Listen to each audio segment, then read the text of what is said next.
अमरावती जिल्ह्यातील ग्रामीण शहर आजूबाजूच्या जिल्ह्यातल्या सर्व पत्रकारांनी जे काही कष्टकऱ्याची आणि कष्टकरी समाजाची जी बाजू उचलून ठेवली आणि धरली आणि चालवली आणि पुन्हा अधिक धावली, इतकं मोठं काम खरं तर आपण केलेलं आहे आणि त्याबद्दल आपले आभारही मानतो, धन्यवादही देतो. कारण लेखणीत काय ताकद आहे मी बरेचदा अजमावलं आहे आणि ही लेखणी कष्टकऱ्यांसाठी आपण उचलल्यामुळं हे आम्हाला आंदोलनाला जे यश भेटलं त्याचा सिंहाचा वाटा मीडियाचा आहे, आपल्या सर्वांचा आहे.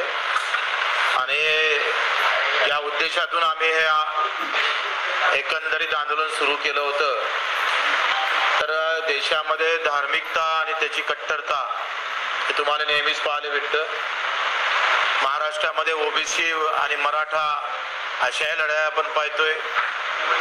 जाती जातीत हा महाराष्ट्र लढताना आपण पाहत आहोत आणि अशा या सगळ्या वातावरणामध्ये माझा काम करणारा गावातला शेतमजूर असू दे, शेतकरी असू दे, दिव्यांग बांधव असू दे, विधवा भगिनी असू दे, जे काम करणारे लोक आहेत, अर्थात तुम्ही पण त्याच्यात इथला कॅमेरा मॅन पासून तर हाताने लिहिणाऱ्या पत्रकारापासूनची लढाई जी आम्ही हाती धरली त्या लढाईला प्रचंड यश आम्हाला भेटलेलं आहे. पहिलं यश आहे का आम्ही महाराष्ट्राला, हिंदुस्थानाला दाखवून दिलं का आम्ही या लढ्यासाठी जिवंत आहोत आणि हा लढा आम्हाला जिवंत ठेवायचा आहे, त्याच्यात आम्ही यशस्वी झालो आहोत.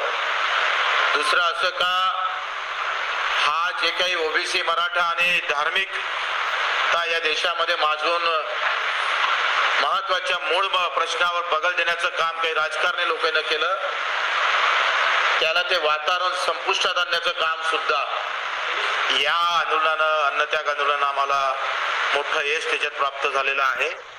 जो महाराष्ट्र ओबीसी मराठा म्हणून ओळखत होता, हिंदू मुसलमान म्हणून दंगलीच्या भाषा बोलत होता, तो महाराष्ट्र शेतकरी मजुराचा, दिव्यांगाचा आवाज म्हणून आता खरं तर तो आवाज या महाराष्ट्रात येत आहे. ही या आंदोलनातील सगळ्यात मोठं यश आहे.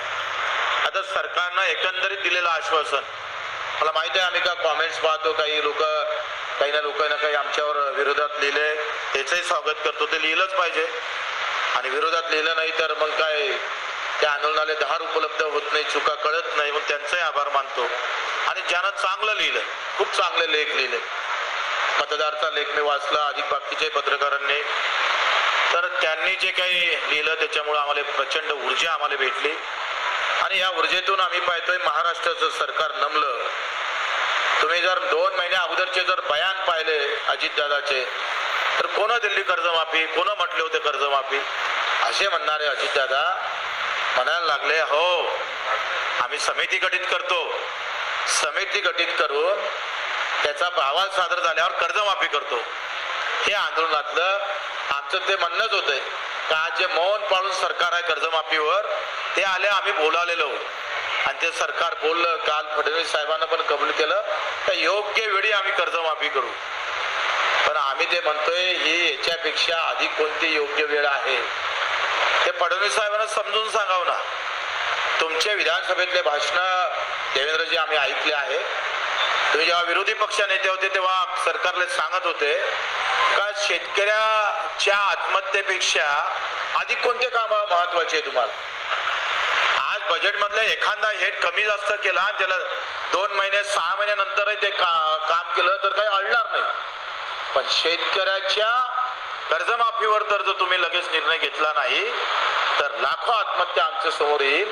अशा म्हणणाऱ्या फडणवीस साहेबांना आमचं पुन्हा आव्हान आहे.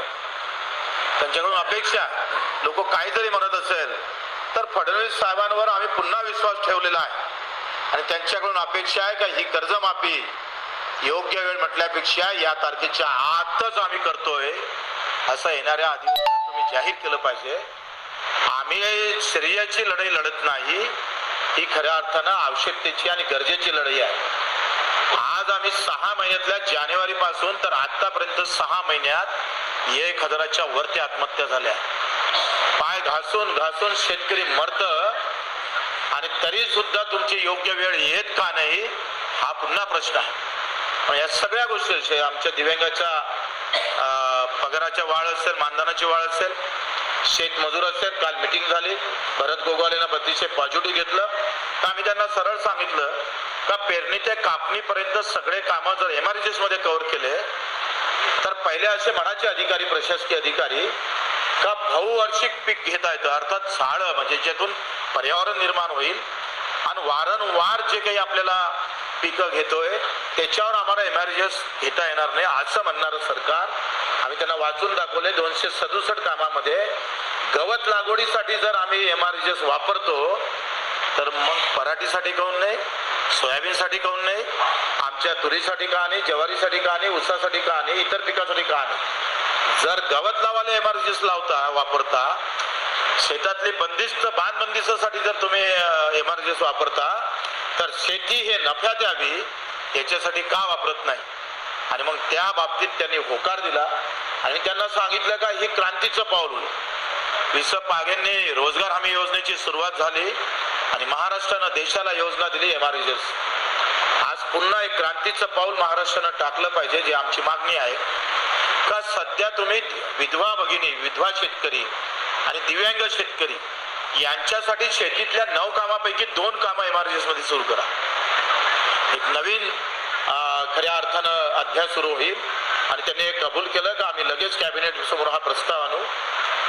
या MRGS मधल्या मजुराची मजुरी जर पाहिली तुम्ही तर कधी 2 रुपयानं वाढली, कोणत्या वर्षात 3 रुपयानं वाढली, कोणत्या वर्षात 5 रुपयानं वाढली आणि आता ही मजुरी 312 वर आली. आता या 312 मध्ये MRGS मध्ये काम करणाऱ्या मजुराचा आवाज कोण बनणार आहे, त्याच्यासाठी कोण लढणार आहे.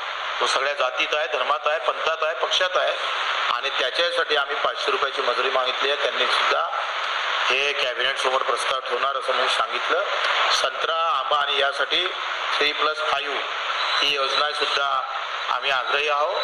आणि बाकी मेंढपाळाची आज कलेक्टरनं प्रायोगिक तत्वावर ह्या जिल्हा मेंढपाळांसाठी चारायुक्त चैरला कसा करता येईल.